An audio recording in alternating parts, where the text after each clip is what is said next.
बिस्मिल्लाहिर्रहमानिर्रहीम। मैं हूं डॉक्टर सैयद नवी। आज हम बच्चों में कान के दर्द की अलामतों के हवाले से होम्योपैथिक दवाइयों के बारे में बताएंगे।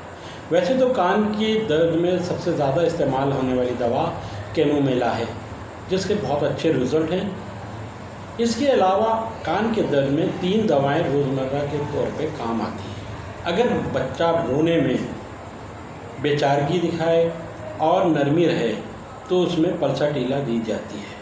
अगर रोने के साथ उसमें गुस्से का इबाहम भी पाया जाए तो उसको कैमोमिला दी जाती है। ये दोनों अलामतें अगर ना हो तो बसा औकात एलिम सिपा भी दी जाती है।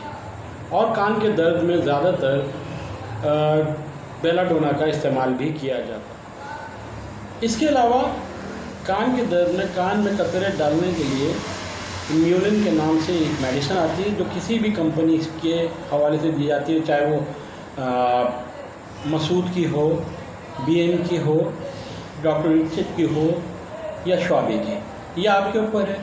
और इसके अलावा तमाम ये दवाएं इस्तेमाल करने से पहले अपने बेहतरीन नॉलेज से मशवरा ज़रूर करें और उसको दिखाएं, ताकि ये दवा आपके बच्चे या बड़ों के लिए मुवाफिक आ सके। शुक्रिया।